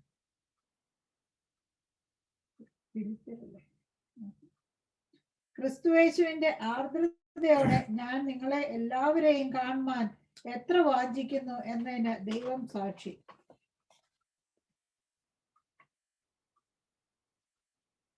അതല്ല, അത് ഫിലിപ്പിയർ 1:5-4 വായിക്കും. 4 വായിച്ചു. നിങ്ങളിൽ നല്ല പ്രവൃത്തിയെ ആരംഭിച്ചവൻ യേശുക്രിസ്തുവിന്റെ നാളോളം അതിനെ തികയ്ക്കും എന്ന് ഉറപ്പായി വിശ്വസിച്ചുമിരിക്കുന്നു. സോ അതാണ് ഇംഗ്ലീഷിൽ 6-ാം വാക്യം. അതാണ് വേണ്ടത്. സോ ഈ ഒരു ചിന്ത നമ്മൾ ആണ് ഇവിടെ നോക്കുന്നത്. എന്ന് വെച്ചാൽ നമുക്ക് ഒരിക്കലും ഒരു ഡൗട്ട് ഇല്ല. നമുക്ക് ദൈവത്തോട് ദൈവം നമ്മളിൽ തുടങ്ങിയ ആ ഒരു വേല പൂർത്തീകരിക്കത്തില്ല. എന്ന് വെച്ചാൽ നമ്മൾ ഒരിക്കലും ആ ഒരു വിശ്വാസം കുറയാനായിട്ട് ആവശ്യമില്ല. എന്ന് വെച്ചാൽ നമുക്കറിയാം ദൈവം ഈ ഒരു വേല നമ്മളിൽ തുടങ്ങിയാൽ അത് തീർച്ചയായിട്ടും ദൈവം അത് പൂർത്തീകരിക്കാനായിട്ട് അത് ശ്രമിക്കുമെന്നാണ് നമ്മളിവിടെ വായിക്കുന്നത്, അല്ലെങ്കിൽ അത് ചെയ്യുമെന്നാണ് നമ്മളിവിടെ വായിക്കുന്നത്. പക്ഷേ ചിലപ്പം നമുക്ക് ചിലപ്പം അങ്ങനത്തെ ഒരു ഡൗട്ട്സ് ഒക്കെ നമുക്ക് വരുമായിരിക്കും. അതിനകത്ത് പ്രത്യേകിച്ച് ദൈവത്തെക്കുറിച്ചുള്ള ഒരു ഡൗട്ട് അല്ല, പക്ഷേ ചിലപ്പം നമ്മളെ തന്നെ കുറിച്ചുള്ള ഒരു ഡൗട്ട് അവിടെ ഉണ്ടായിരിക്കും. എന്ന് വെച്ചാൽ നമുക്ക് ചിലപ്പം വിചാരിക്കും ഈ ദൈവത്തിന് നമ്മളെ തന്നെ ഫിക്സ് ചെയ്യാൻ പറ്റുമോന്ന്. ഈ എത്ര വീഴ്ച ഭവിച്ച നമ്മളെ തന്നെ, അല്ലെങ്കിൽ നമ്മളെയും ഇങ്ങനെ ദൈവം ഫിക്സ് ചെയ്യാൻ പറ്റുമോ എന്ന് നമുക്കുള്ളൊരു ഡൗട്ട് ഉണ്ടായിരിക്കും. സോ അത് ദൈവത്തെക്കുറിച്ച് പ്രത്യേകിച്ച് അല്ല നമ്മൾ നോക്കുന്നത്, പക്ഷേ ചോട്ടെ നമ്മളെ കുറിച്ചുള്ള ഒരു ഡൗട്ട് ആയിരിക്കും അവിടെ ഉണ്ടാകുന്നത്. പക്ഷേ തീർച്ചയായിട്ടും നമുക്കറിയാം അത് ദൈവത്തിന് ചെയ്യാൻ പറ്റാത്ത ഒന്നുമില്ല എന്നത്, ഇൻക്ലൂഡിങ് നമ്മളെ തന്നെ ഫിക്സ് ചെയ്യാനായിട്ടും ദൈവത്തിന് പറ്റുന്നതാണ്. സോ ഈ ഒരു ഡൗട്ട് നമുക്ക് ഏറ്റവും ഫാസ്റ്റ് ആയിട്ട് മാറ്റണമെങ്കിൽ അത് നമുക്ക് നമ്മുടെ ആത്മീയ ജീവിതത്തിൽ ഇതുവരെ സംഭവിച്ച എല്ലാ ഇതിനെക്കുറിച്ച് നമുക്ക് ചിന്തിക്കാൻ പറ്റുവാണെങ്കിൽ നമുക്ക് എത്ര വിധത്തിൽ ദൈവം നമ്മളെ ഒരു ഇംപ്രൂവ് ചെയ്തത് നമ്മൾ കാണാൻ പറ്റും. നമ്മൾ ഈ ഒരു ഓട്ടം തുടങ്ങിയ സമയത്ത് നിന്ന് ഇതുവരെ നമ്മൾ നോക്കുമ്പോൾ നമ്മൾ എത്ര വിധത്തിൽ ഒരു ബെറ്റർ ആയ ഒരു പേഴ്സൺ ദൈവം ആക്കിയെന്ന് നമുക്ക് കാണാനായിട്ട് പറ്റും. മത്തായി 26:41 വായിക്കാം. പരീക്ഷയിൽ ആപ്പെടാതിരിപ്പാൻ ഉണർന്നിരുന്ന് പ്രാർത്ഥിപ്പേൻ, ആത്മാവ് ഒരുക്കമുള്ളത് ജഡമ ബലഹീനമത്രേ എന്ന് പറഞ്ഞു. സോ ഈ വാക്യത്തിന്റെ ഫോക്കസ് ചെയ്യുന്ന കാര്യം എന്ന് വെച്ചാൽ ആ ഒരു പ്രാർത്ഥിക്കാനും വാച്ച് ചെയ്യാനായിട്ടുള്ള ഒരു കാര്യമാണ്.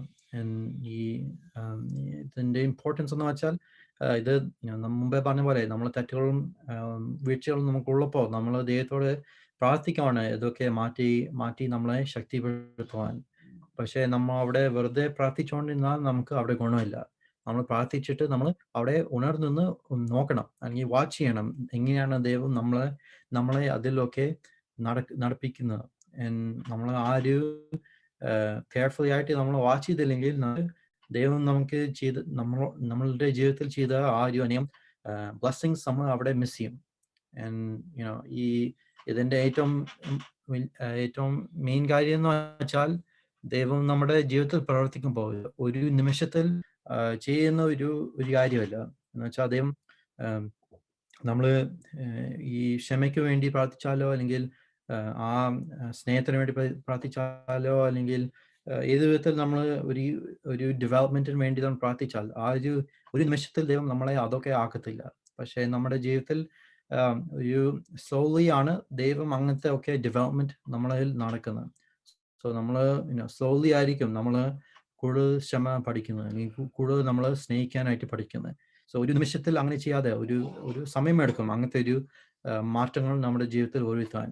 അതുകൊണ്ടാണ് നമ്മൾ ആ കെയർഫുള്ളി നോക്കിയില്ലെങ്കിൽ, കെയർഫുള്ളി വാച്ച് ചെയ്തില്ലെങ്കിൽ നമ്മൾ അതൊക്കെ മിസ് ചെയ്യാനായിട്ട് പറ്റുന്നത്. എന്ന് വെച്ചാൽ നമുക്ക് നമ്മുടെ ജീവിതത്തിൽ സംഭവിക്കുന്ന ഒരു ചെറിയ കാര്യങ്ങൾ, ആ ചെറിയ ചേഞ്ചസ് നമ്മൾ ഫോക്കസ് ചെയ്തില്ലെങ്കിൽ നമുക്ക് അത് സംഭവിച്ചത് പോലും നമ്മൾ മനസ്സിലാകത്തില്ല. അതുകൊണ്ട് നമുക്ക് എപ്പോഴും ഫോക്കസ് ചെയ്യണം. നമുക്ക് നമ്മൾ നമ്മുടെ ജീവിതത്തിൽ എങ്ങനെയാണ് നമ്മൾ ഈ ഗ്രോ ചെയ്തിട്ടുള്ളത്, നമ്മൾ ആ മുമ്പേ ഉണ്ടായ പോലെ അവസ്ഥ തന്നെയാണോ നമ്മൾ ഇപ്പോഴും ഉള്ളത്? നമ്മൾ മുമ്പേ ഉള്ള അവസരങ്ങളിൽ നമ്മൾ ആ ക്ഷമ കാണിക്കാത്ത അവസ്ഥയിൽ നമ്മൾ എങ്ങനെയാണ് ഇപ്പം നമ്മൾ ചെയ്യുന്നത്? നമ്മൾക്ക് അങ്ങനത്തെ ഒരു ആലോചന നമുക്കുണ്ടെങ്കിൽ നമുക്ക് കാണാനായിട്ട് പറ്റും എങ്ങനെയാണ് ദൈവം നമ്മുടെ ജീവിതത്തിൽ ആ ഗുണം വരുത്തിയത്. അപ്പോഴൊക്കെയാണ് നമുക്ക് മനസ്സിലാക്കാനായിട്ട് പറ്റുന്നത് ആ ദൈവം തീർച്ചയായിട്ടും നമ്മുടെ ജീവിതത്തിൽ പ്രവർത്തിക്കുന്നുണ്ടെന്ന്. അങ്ങനെ നമ്മൾ മനസ്സിലാക്കുമ്പോഴാണ് നമുക്ക് നമ്മുടെ വിശ്വാസത്തിൽ തന്നെ നമ്മൾ ശക്തിപ്പെടുന്നത്.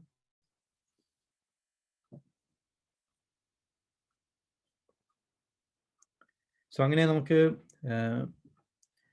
നമുക്ക് നമ്മുടെ തെറ്റുകളും നമ്മളെ നല്ലതായിട്ട് ചെയ്ത പ്രവൃത്തിയിലും നമ്മൾ റിഫ്ലക്ട് ചെയ്യുമ്പോൾ നമ്മൾ യഥാർത്ഥമായിട്ട് ചെയ്യുന്ന കാര്യം എന്ന് വെച്ചാൽ നമ്മൾ ആ വിസ്ഡമിൽ നമ്മൾ വളരുവാണ്. ഈ ഈ അറിവല്ല, ജ്ഞാനം. ആ ജ്ഞാനത്തിൽ നമ്മൾ വളരുന്നത്. നമുക്ക് എപ്പോഴും പറയുന്ന കാര്യമാണ്, നമ്മൾ ജ്ഞാനം ആ ഒരു നമ്മൾ വയസ്സ് കൂടുന്ന തോറും നമുക്ക് ജ്ഞാനം കൂടുന്നു. അതിനെ കാണുമെന്ന് വെച്ചാൽ ഒരിക്കലും നമ്മൾ ഒത്തിരി വയസ്സാകുമ്പോൾ നമ്മുടെ ബ്രെയിൻസ് ഒക്കെ ഇച്ചിരി വലുതാവുന്നതല്ല. നമുക്കറിയാം, ഒരു mid-20s ഒക്കെ ആകുമ്പോഴാണ് നമ്മുടെ ബ്രെയിൻ ഫുള്ളി ഡെവലപ്ഡ് ആവുന്നത്. പക്ഷേ നമ്മൾ കൂടുതൽ വയസ്സാകുമ്പോൾ ഈ കൂടുതൽ ജ്ഞാനം കിട്ടുന്ന ഒരു അവസ്ഥ എന്ന് വെച്ചാൽ നമുക്ക് ആ കൂടുതലായിട്ട് എക്സ്പീരിയൻസ് ആണ് ലഭിക്കുന്നത്. നമ്മൾ കൂടുതൽ തെറ്റുകൾ ചെയ്യാനായിട്ടും കൂടുതൽ ആ സക്സസ്സിൽ കൂടി പോകാനുമായിട്ട് നമുക്ക് ഇടവരും. ആ ഒരു അനുഭവങ്ങൾ കൂടിയാണ് നമുക്ക് ജ്ഞാനം ലഭിക്കുന്നത്. എന്ന് വെച്ചാൽ നമ്മൾ ആ ഒരു അനുഭവങ്ങളിൽ കൂടി നമ്മൾ റിഫ്ലക്റ്റ് ചെയ്യുവാണെങ്കിൽ നമുക്ക് മനസ്സിലാക്കാനായിട്ട് പറ്റും എന്തുകൊണ്ടാണ് നമ്മൾ ആ ഒരു അനുഭവത്തിൽ ഒരു സക്സീഡ് ചെയ്തത്, അല്ലെങ്കിൽ എന്തുകൊണ്ടാണ് ആ ഒരു അനുഭവത്തിൽ കൂടി നമ്മൾ ആ വീഴ്ച ഭവിച്ചത്. അതൊക്കെ നമ്മൾ മനസ്സിലാക്കുമ്പോഴാണ് നമുക്ക് ആ ഒരു നമ്മുടെ ജ്ഞാനത്തിൽ അവിടെ വളരാനായിട്ട് പറ്റുന്നത്. ആ ഒരു അനുഭവത്തിൽ കൂടി നമ്മൾ ഇനിയും ഫ്യൂച്ചറിൽ അത് സംഭവിച്ചാൽ, അല്ലെങ്കിൽ അങ്ങനത്തെ ഒരു അവസ്ഥയിൽ കൂടി നമ്മൾ പിന്നെയും പോയാൽ, നമ്മുടെ മുമ്പേ ഉണ്ടായ ഒരു അനുഭവം നമുക്ക് അവിടെ നിന്ന് ചിന്തിക്കാനായിട്ട് പറ്റും. എങ്ങനെയാണ് നമ്മൾ മുമ്പേ നമ്മൾ എന്തുകൊണ്ടാണ് നമ്മൾ തെറ്റ് ചെയ്തത്, അല്ലെങ്കിൽ മുമ്പേ എന്തുകൊണ്ടാണ് നമ്മൾ ശരിയായിട്ട് ചെയ്തത്. ആ ഒരു ജ്ഞാനത്തിൽ കൂടി നമുക്ക് അടുത്ത പ്രാവശ്യം ആ ഇച്ചിയോടെ ഒരു നല്ലതായിട്ട് പ്രവർത്തിക്കാനും പറ്റും. സോ തീർച്ചയായിട്ടും ആ ഒരു റിഫ്ലക്റ്റിങ്ങിൽ കൂടി നമുക്ക് ജ്ഞാനത്തിലും വളരാനായിട്ട് പറ്റും. തീർച്ചയായിട്ടും ഇത് നമുക്ക് നമ്മുടെ സ്വയമായ ഒരു ജീവിതത്തിൽ മാത്രം ചെയ്യാൻ പറ്റുന്ന ഒരു കാര്യമല്ല, പക്ഷേ നമ്മുടെ സഹോദരന്മാരിൽ കൂടി നമുക്ക് ഇങ്ങനെ ചെയ്യാൻ പറ്റുന്ന ഒരു കാര്യമാണ്. പ്രത്യേകിച്ച് നമ്മുടെ ആ ഫെലോഷിപ്പ് കൂടിയും ടെസ്റ്റിമോണി മീറ്റിംഗ്സിൽ കൂടിയും ഒക്കെ നമുക്ക് കിട്ടുന്ന ഒരു കാര്യമാണ് ഈ ജീവിതത്തിൽ അനുഭവങ്ങളെ കുറിച്ചുള്ള ഒരു റിഫ്ലക്ഷൻ. നമുക്ക് നമ്മുടെ സ്വയമായ ജീവിതത്തിൽ ഉള്ള ഫെയിലിയേഴ്സും സക്സസ്സിൽ മാത്രമല്ല നമുക്ക് ജ്ഞാനം ലഭിക്കാനായിട്ട് പറ്റുന്നത്, പക്ഷേ നമുക്ക് യഥാർത്ഥമായിട്ട് മറ്റൊരു വ്യക്തിയുടെ ഒരു അനുഭവങ്ങൾ കേട്ട് നമുക്ക് അതിൽ നിന്ന് പഠിക്കാനും പറ്റുന്ന ഒരു അവസ്ഥ നമുക്ക് പറ്റുന്നതാണ്. നമ്മൾ ആ ഒരു മറ്റൊരു സഹോദരന്റെ പോയ ഒരു അനുഭവങ്ങൾ കൂടി നമുക്ക് കാണാൻ പറ്റും എന്തുകൊണ്ടാണ് ആ ഒരു സഹോദരൻ അവിടെ വീഴ്ച ഭവിച്ചത്, അല്ലെങ്കിൽ എന്തുകൊണ്ടാണ് ആ സഹോദരൻ അവിടെ ആ വീഴ്ച വരാതിരിക്കാൻ നോക്കിയത്. അവർ ചെയ്ത ആ പ്രവൃത്തിയിൽ നിന്ന് നമുക്ക് പഠിച്ച് നമ്മുടെ ജീവിതത്തിൽ ആ ഒരു ജ്ഞാനം നമുക്ക് അപ്ലൈ ചെയ്യാനും പറ്റുന്ന കാര്യമാണ്. സോ തീർച്ചയായിട്ടും ഈ റിഫ്ലക്ട് ചെയ്യുന്നത് ഇത് നമുക്ക് സ്വയമായിട്ട് ചെയ്യാൻ പറ്റുന്ന കാര്യമല്ല, അല്ലെങ്കിൽ സ്വയമായിട്ട് മാത്രം പറ്റുന്ന കാര്യമല്ല, പക്ഷെ നമുക്ക് മറ്റ് സഹോദരന്മാരോടും കൂടെ നമുക്ക് ചെയ്യാൻ പറ്റുന്ന ഒരു കാര്യമാണ്. ഓക്കെ, സോ അടുത്ത ലാസ്റ്റ് പാർട്ട് എന്ന് വെച്ചാൽ നമുക്ക് ഇച്ചിരി ജനറൽ ആയിട്ട് ചിന്തിക്കാനായിട്ടാണ് നമുക്ക് നോക്കുന്നത്. എന്ന് വെച്ചാൽ നമ്മുടെ ജീവിതത്തിൽ ഉണ്ടാകുന്ന ആ ബ്ലെസ്സിങ്സിനെ കുറിച്ച് ജനറലി നമുക്ക് ചിന്തിക്കാനായിട്ട് നോക്കാം. ഇതും പ്രത്യേകിച്ച് ഒരു ഇമ്പോർട്ടൻ്റ് ആയ കാര്യമാണ്. എന്ന് വെച്ചാൽ നമുക്ക് ചിലപ്പം നമ്മുടെ മനുഷ്യ ആ ഒരു നേച്ചറാണ് നമുക്കുണ്ടാകുന്ന ആ കഷ്ടങ്ങൾ കൂടി പോകുമ്പോഴോ, അല്ലെങ്കിൽ നമുക്ക് മുമ്പേ ഉണ്ടായ തെറ്റിൽ കൂടിയോ, അല്ലെങ്കിൽ ഇനിയും വരാൻ പോകുന്ന ആ അനുഭവങ്ങളെ കുറിച്ച് നമ്മൾ ഒത്തിരി ആകുല ചിന്ത വന്ന് നമ്മൾ മറക്കും എങ്ങനെയൊക്കെ, അല്ലെങ്കിൽ എങ്ങനെ എത്ര വിധത്തിലാണ് ദൈവം നമ്മളെ ബ്ലസ് ചെയ്തതെന്ന്, എത്ര വിധത്തിലാണ് ദൈവം നമ്മളെ സഹായിച്ചതെന്ന് നമ്മൾ ചിലപ്പം ഓർക്കത്തില്ല. അതുകൊണ്ടാണ് അതുകൊണ്ടാണ് നമുക്ക് ആ ഒരു ഇമ്പോർട്ടൻ്റ് ആയ കാര്യമാണ് നമ്മൾ നമ്മുടെ ജീവിതത്തിൽ നിന്ന് ആ ചെറിയ ഒരു സ്റ്റെപ്പ് ബാക്ക് എടുത്തിട്ട് നമുക്ക് എത്ര വിധത്തിലാണ് ദൈവം നമ്മളെ ബ്ലസ് ചെയ്തതെന്ന് നമുക്ക് വിചാരിക്കാനായിട്ടുള്ളത്. ഇതിനകത്തുള്ള നല്ലൊരു എക്സാമ്പിളാണ് 2 രാജാക്കന്മാർ 6:15-17.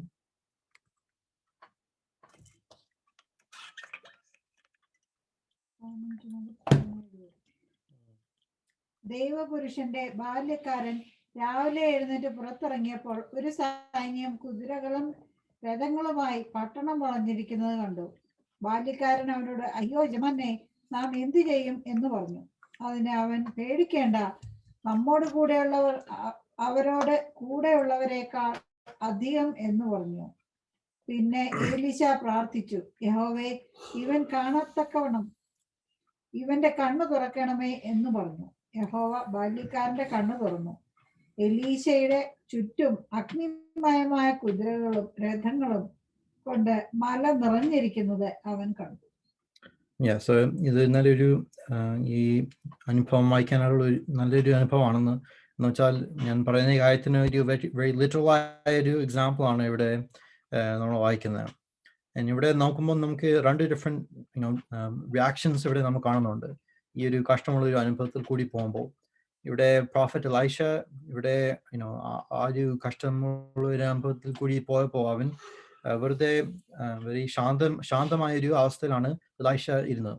ഒരിക്കലും അവൻ മുമ്പിൽ ഉണ്ടാകുന്ന ആ ഒരു കഷ്ടമോ അല്ലെങ്കിൽ മുമ്പുണ്ടായ ആ ഒരു ഡേഞ്ചർ അവൻ ഒരിക്കലും അതിൽ മാത്രമല്ല ചിന്തിച്ചത്. പക്ഷെ അവന് ദൈവത്തിൽ വിശ്വാസവും ദൈവത്തിൽ ട്രസ്റ്റ് ഉണ്ടായതുകൊണ്ട് അവന് ദൈവം തന്നിരിക്കുന്ന സഹായത്തെ കാണാനുമായിട്ട് അവന് പറ്റി. പക്ഷെ എലൈഷ ഒരു സെർവൻറ്റ് അങ്ങനത്തെ പോലെ ഒരു വിശ്വാസം ഇല്ലായിരുന്നുകൊണ്ട് അവന് ആ കഷ്ടമുള്ള ഒരു അനുഭവം മാത്രമേ കണ്ടുള്ളൂ. അതോട് കൂടി അവന് വന്ന ഒരു ആകുല ചിന്തയാണ് നമുക്കിവിടെ വായിച്ചത്. എലൈഷ അവന്റെ കണ്ണുകൾ തുറന്നപ്പോഴാണ് മാത്രമാണ് അവന് മനസ്സിലാക്കിയത് ഈ എത്ര വിധത്തിലാണ് ദൈവം അവർക്ക് സഹായം തന്നിരിക്കുന്നത്. സോ അതുപോലെ തന്നെ ചിലപ്പം നമുക്കും നമ്മുടെ കണ്ണ് തുറക്കേണ്ട ആവശ്യകത ഉണ്ടായിരിക്കും. നമ്മുടെ ജീവിതത്തിൽ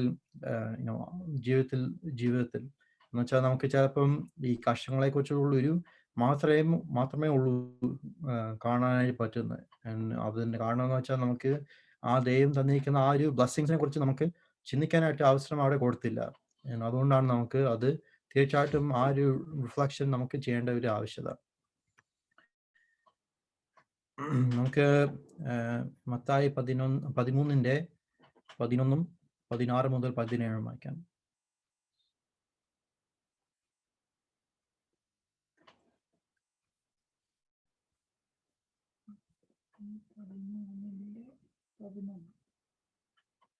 അവൻ അവരോട് ഉത്തരം പറഞ്ഞത്, സ്വർഗരാജ്യത്തിന്റെ മർമ്മങ്ങളെ അറിവാൻ നിങ്ങൾക്ക് വരം ലഭിച്ചിരിക്കുന്നു, അവർക്കോ ലഭിച്ചിട്ടില്ല. 16-17 എന്നാൽ നിങ്ങളുടെ കണ്ണ് കാണുന്നത് കൊണ്ടും നിങ്ങളുടെ ചെവി കേൾക്കുന്നത് കൊണ്ടും ഭാഗ്യമുള്ളവ.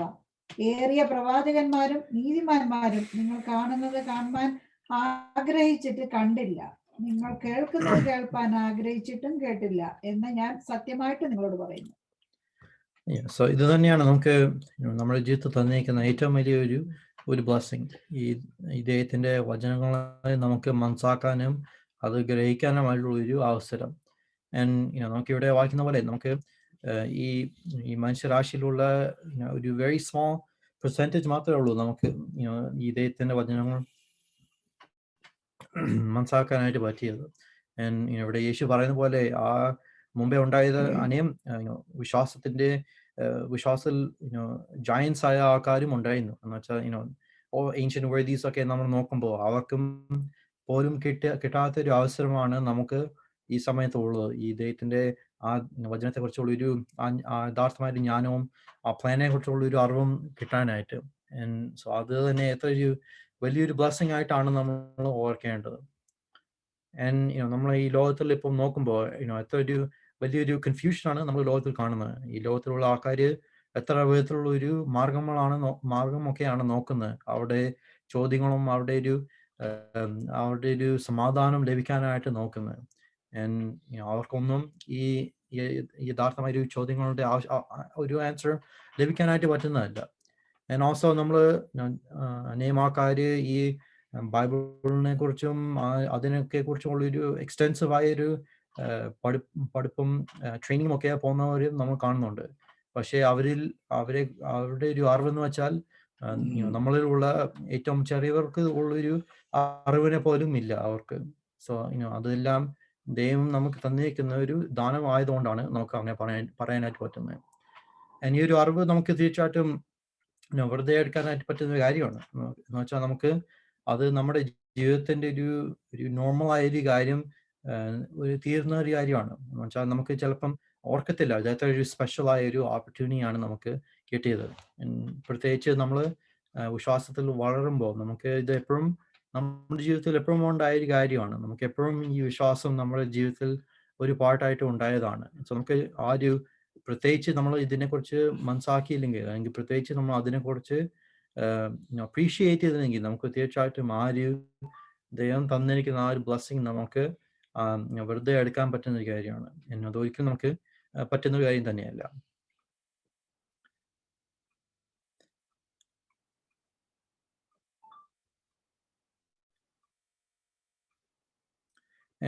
ഈ ഒരു കാര്യം നമുക്ക് ഏറ്റവും ഇമ്പോർട്ടൻ്റ് ആയിട്ട് ആവശ്യമുള്ള കാര്യം എന്ന് വെച്ചാൽ, അല്ലെങ്കിൽ എപ്പോഴാണ് നമുക്ക് ഏറ്റവും ആവശ്യമുള്ളത് ഈ ദാനത്തെക്കുറിച്ച് ചിന്തിക്കാനായിട്ടുള്ളത്. ഇത് നമ്മൾ ഈ ലോകത്തിൻ്റെ ആ കുഴപ്പങ്ങളും ലോകത്തിൻ്റെ ആ ഒരു വീഴ്ചയിലൊക്കെ നമ്മളെ തന്നെ ഇൻവോൾവ് ആകുമ്പോഴാണ് നമുക്ക് ഇത് ഓർക്കേണ്ടത്. നമുക്ക് ഈ നമ്മുടെ ഈ അറിവിനെ കുറിച്ച് എന്ന് വെച്ചാൽ, നമുക്ക് ഈ ലോകത്തിൻ്റെ അനേകം കുഴപ്പങ്ങൾ എപ്പോഴും ഉണ്ട്. ഈ സൊസൈറ്റിയിലുള്ള കുഴപ്പങ്ങളാകട്ടെ, എൻവയറമെന്റിന്റെ കുഴപ്പമാകട്ടെ, പോളിറ്റിക്സിലുള്ള കുഴപ്പങ്ങളാകട്ടെ, അനേകം വിധത്തിൽ നമുക്ക് നോക്കിയാൽ നീതികളും തിരുത്താനായിട്ട് കാര്യങ്ങളും നമുക്ക് കാണുന്നുണ്ട്. എളുപ്പമായിട്ട് തന്നെ നമുക്കും നമ്മുടെ സമയവും എഫേർട്ടും അതിനായിട്ട് കൊടുക്കാനായിട്ട് പറ്റുന്നതാണ്. അത് തന്നെ നമുക്ക് ഈ ചിന്തിക്കേണ്ട ഒരു കാര്യമാണ്. നമുക്ക് അത് യഥാർത്ഥമായിട്ട് ചെയ്യേണ്ട കാര്യമാണോ. ഓൾസോ ഈ കാര്യങ്ങൾ നമുക്ക് സഹോദരന്മാർക്ക് ഈ മുമ്പിൽ ഒരു സ്റ്റംബ്ലിംഗ് ബ്ലോക്ക് ആയിട്ട് തന്നെ തീരുന്ന ഒരു കാര്യമാണ്. അവർക്ക് തമ്മിൽ പ്രോബ്ലംസ് വരുത്തുന്ന കാര്യങ്ങളുമായിട്ട് നമുക്ക് കണ്ടിട്ടുണ്ട്. നമ്മളെപ്പോഴെങ്കിലും ഈ ലോകത്തിന്റെ ഒരു പ്രവൃത്തിയിൽ നമ്മൾ തന്നെ ആകുമ്പോൾ നമുക്ക് ഓർക്കേണ്ട കാര്യമാണ്. നമുക്ക് ദൈവത്തിന്റെ പ്ലാൻസ്, ദൈവത്തിന്റെ ദൈവത്തിന്റെ പ്ലാൻ നമുക്ക് യഥാർത്ഥമായിട്ട് മനസ്സിലാക്കുമ്പോൾ നമുക്കറിയാം ഈ ലോകത്തിൽ സംഭവിക്കുന്ന ഒന്നും, ഈ ലോകത്തിന്റെ ആവശ്യമൊന്നും ഇപ്പം ഫിക്സ് ചെയ്യാൻ പറ്റത്തില്ലെന്നാണ് നമ്മൾ മനസ്സിലാക്കുന്നത്. സോ നമ്മുടെ സമയവും എഫർട്ടും അതിനായിട്ട് കൊടുത്താൽ നമുക്ക് അത് ദൈവത്തിന്റെ പ്ലാനിൽ നമ്മൾ വിശ്വാസം കാണിക്കാതെ അത് നമ്മൾ സ്വയമായിട്ട് നമ്മുടെ പ്രവൃത്തിയിൽ കൂടി ഇതൊക്കെ മാറ്റാനായിട്ട് നോക്കുന്ന ഒരു സൈൻ ആയിരിക്കും. അത് നമ്മുടെ ഒരു വിശ്വാസത്തിന്റെ ഒരു കുറവായിരിക്കും നമുക്ക് അവിടെ കാണുന്നത്. സോ ആ ഒരു സമയത്ത് നമുക്ക് തീർച്ചയായിട്ടും നമ്മുടെ ഒരു ദൈവം തന്നിരിക്കുന്ന ഈ അറിവിനെ കുറിച്ച് നമുക്ക് പിന്നെയും ഓർക്കേണ്ട ഒരു കാര്യമാണ്. സമയം കുറവായതുകൊണ്ട് നമുക്ക് എളുപ്പമായിട്ട് ഇവിടെ കൺക്ലൂഡ് ചെയ്യാം. ഒരു വാക്കിയുടെ നമുക്ക് ഇവിടെ വായിക്കാം. ജെറമയ 29:11. നിങ്ങൾ പ്രത്യാശിക്കുന്ന ശുഭഭാവി വരുവാൻ തക്കവണ്ണം ഞാൻ നിങ്ങളെക്കുറിച്ച് നിരൂപിക്കുന്ന നിരൂപണങ്ങൾ ഇന്നവ എന്ന് ഞാൻ അറിയുന്നു. അവ തിന്മയ്ക്കല്ല നന്മയ്ക്കത്രയുള്ള നിരൂപണങ്ങൾ എന്ന യഹോവയുടെ അരുളപ്പാട്. സോ ഇനി നമുക്ക് അടുത്ത ബ്ലെസ്സിങ്ങിനെ കുറിച്ച് ഇവിടെ ചിന്തിക്കാം. നമ്മുടെ ഈ ഒരു മനുഷ്യ ജീവിതത്തിന് ആവശ്യമുള്ള കാര്യങ്ങൾ തന്നെ ദൈവം തന്നിരിക്കുന്ന, അതും നമുക്കൊരു റിഫ്ലക്ട് ചെയ്യാൻ പറ്റുന്ന ഒരു ബ്ലെസ്സിങ് ആണ്. നമുക്കറിയാം നമ്മുടെ ജീവിതത്തിൽ ആത്മീയ കാര്യങ്ങളാണ് നമുക്ക് മെയിൻ ആയിട്ട് ഫോക്കസ് ചെയ്യാനായിട്ടുള്ളത്. സോ അതുകൊണ്ട് അങ്ങനെ ആകുമ്പോൾ നമുക്ക് ഈ നമ്മുടെ മനുഷ്യ ആവശ്യങ്ങളെ കുറിച്ച് നമ്മൾ ചിന്തിച്ചാൽ, അല്ലെങ്കിൽ ചിന്തിക്കുന്നത് നല്ല കാര്യമാണോ, അല്ലെങ്കിൽ ശരിയായ കാര്യമാണോ, അതിനായിട്ട് നമുക്ക് മത്തായി 6:11 നമ്മൾ വായിക്കുമ്പോൾ അവിടെ യേശു തരുന്ന ആ ഒരു മോഡൽ പ്രയർ ആണ്. അവിടെ യേശു പറയുന്നുണ്ട്, നമ്മുടെ give us today our daily bread. നമുക്കറിയാം യേശു മെയിൻലി ഫോക്കസ് ചെയ്യുന്ന ആ ഒരു സ്പിരിച്വൽ ബ്രെഡ് ആയിരിക്കും, സ്പിരിച്വൽ നറിഷ്മെന്റ് ആയിരിക്കും. പക്ഷേ ഒരിക്കലും നമുക്ക് തെറ്റാണെന്ന് പറയത്തില്ല. നമ്മുടെ ഒരു ബേസിക് ആയ ഹ്യൂമൻ നീഡ്സ് തന്നെ ദൈവത്തിന്റെ കയ്യിൽ വെക്കുന്നു. നമ്മുടെ ആ ടെമ്പറൽ നീഡ്സ് ദൈവത്തിന്റെ കയ്യിൽ വെക്കുന്ന നമുക്ക് ശരിയായ കാര്യമായിട്ട് തന്നെ നമുക്ക് കാണാനായി പറ്റും. ഈ റീപ്രിന്റ് കോട്ടിൽ നമുക്ക് കാണുന്ന ഒരു കാര്യമാണ്. എന്നുവെച്ചാൽ നമുക്ക് നമ്മുടെ ആ ഒരു ബേസിക് ആയ നീഡ്സ് തന്നെ ദൈവത്തോട് ആവശ്യപ്പെടുന്നത് അതൊരിക്കലും ഒരു തെറ്റായ കാര്യമല്ലെന്നാണ് നമ്മൾ കാണുന്നത്. പക്ഷെ എന്ന് വെച്ചാൽ നമ്മൾ ആ ബേസിക് ആയ കാര്യങ്ങളെ കുറിച്ച് മാത്രമാണ് ഇവിടെ ചോദിക്കുന്നത്. അതിനേക്കാൾ അധികം അല്ല നമ്മൾ ഒരിക്കലും ദൈവത്തോട് അപേക്ഷിക്കുന്നത്. സോ നമ്മുടെ ജീവിതത്തിൽ നോക്കുമ്പോൾ അത് തീർച്ചയായിട്ടും ദൈവം നമ്മളെ എല്ലാവരും ആ സുരക്ഷിതരായിട്ട് തന്നെയാണ് കീപ്പ് ചെയ്തിട്ടുള്ളത്. സോ നമുക്ക് അതിനായിട്ടുള്ള നന്ദിയും ആ ദൈവത്തോടുള്ള ആ ഒരു താങ്ക്ഫുൾനെസ്സും നമുക്ക് എപ്പോഴും ഉണ്ടായിരിക്കേണ്ട കാര്യമാണ്. തീർച്ചയായിട്ടും നമുക്ക് നമ്മുടെ ജീവിതത്തിൽ നോക്കുമ്പോൾ ആ ബേസിക് ആയ നീതിനെക്കാളും ദൈവം നമ്മളെ ബ്ലസ് ചെയ്തിട്ടുണ്ട്. സോ ആ ഒരു അറിവ് നമുക്കുള്ളപ്പോൾ നമുക്ക് നമ്മൾ നോക്കണം എങ്ങനെയാണ് നമുക്ക് ഈ അധികമായി ബ്ലസ്സിങ്സ് ദൈവം തന്ന് അതൊക്കെ ദൈവത്തിന്റെ നാമത്തെ നമുക്ക് മഹത്വപ്പെടുത്താൻ പറ്റുന്നത്. അതാണ് നമ്മൾ 1 Corinthians 10:31 കാണുന്നത്. വായിക്കുന്നില്ല, സമയമില്ലാത്തതുകൊണ്ട്. സോ അങ്ങനെ നമുക്ക് ഈ റിഫ്ലക്ഷൻ്റെ ഒരു ഇമ്പോർട്ടൻസ് നമ്മളിവിടെ കാണുന്നുണ്ട്. നമ്മളിത് ചെയ്യുമ്പോൾ നമുക്ക് നമ്മുടെ ഈ ജീവിതത്തിൻ്റെ ഒഴുക്കിൽ നിന്ന് നമുക്ക് മാറി നിന്ന് നമുക്ക് കാണാനായിട്ട് പറ്റും. നമ്മുടെ കുറവുകളെ കുറിച്ച് ഒക്കെയും നമ്മുടെ ആ കുറവുകളെ കുറിച്ച് എങ്ങനെയാണ് നമുക്ക് വളരാനായിട്ട് പറ്റുന്നത്. ഓൾസോ നമുക്ക് എത്ര വിധത്തിലാണ് ദൈവം നമ്മളെ സഹായിച്ചതും നമ്മളെ നയിച്ചതും അതൊക്കെ നമ്മൾ മനസ്സിലാക്കുമ്പോഴാണ് നമ്മുടെ വിശ്വാസത്തെ ശക്തിപ്പെടുത്തുന്നതും നമ്മുടെ ഒരു എരിവിനെ പിന്നെയും റിവൈറ്റലൈസ് ചെയ്യുന്നത്. നമുക്കുള്ള ആകുല ചിന്തകളും നമുക്കുള്ള ആ എന്തെങ്കിലും അവിശ്വാസത്തിൻ്റെ ഏത് പാട്ട് നമുക്കുണ്ടെങ്കിലും അതൊക്കെ മാറ്റാനായിട്ട് ഇത് ഏറ്റവും ഇമ്പോർട്ടൻ്റ് ആയൊരു ഒരു കാര്യമാണ് നമുക്ക് ചെയ്യാനായിട്ടുള്ളത്. സോ തീർച്ചയായിട്ടും നമുക്ക് എപ്പോഴും ആ ഒരു പ്രവൃത്തി നമ്മുടെ ജീവിതത്തിൽ എങ്ങനെയാണ് നമുക്ക് ചെയ്യാൻ പറ്റുന്നത് നമുക്ക് ചിന്തിക്കേണ്ട ഒരു കാര്യമാണ്. ഒരു വാക്യം വായിച്ചത് നമുക്ക് ഇവിടെ നിർത്താം. ഇതാണ് ആയ്മ വായിച്ചൊരു വാക്യം, പക്ഷെ നമുക്കിത് കൂടിയാനായിട്ടും നമുക്ക് വായിക്കാം. സദൃശവാക്യങ്ങൾ 77:19. വെള്ളത്തിൽ മുഖത്തിനൊത്തവണ്ണം മുഖത്തെ കാണുന്നു, മനുഷ്യൻ തന്റെ ഹൃദയത്തിനൊത്തവണ്ണം മനുഷ്യനെ കാണുന്നു. സോ ഇനി നമ്മുടെ ജീവിതത്തിൽ നോക്കുമ്പോൾ നമ്മളെ കുറിച്ച് തന്നെ റിഫ്ലക്ട് ചെയ്യുമ്പോൾ, നമ്മുടെ ഹൃദയത്തെ നമ്മൾ റിഫ്ലക്ട് ചെയ്യുമ്പോൾ നമ്മൾ അതിൽ ആ ദൈവത്തിന് ഇഷ്ടപ്പെടുന്ന ഒരു വ്യക്തിയാണോ എന്ന് നമ്മൾ വിചാരിക്കണം. അതല്ലെങ്കിൽ ആൻസർ നോ ആണെങ്കിൽ അത് എങ്ങനെയാണ് നമ്മൾ അത് ഫിക്സ് ചെയ്യാനായിട്ടും നമ്മൾ നോക്കണം. പക്ഷേ നമുക്ക് എല്ലാവർക്കും നമ്മുടെ ജീവിതത്തിൽ എപ്പോഴും ആ യെസ് എന്ന് തന്നെ പറയാനായിട്ട് നോക്കണം. അങ്ങനെ ആകുമ്പോഴാണ് നമുക്ക് യഥാർത്ഥമായ ഒരു ആത്മീയ വളർച്ച നമുക്ക് വരുത്തുന്നത്. അതാണ് നമുക്ക് ഈ മെയിൻ ലെസൺ ഇതിൽ കൂടി നമുക്ക് കിട്ടാനായിട്ട് പറ്റുന്നത്.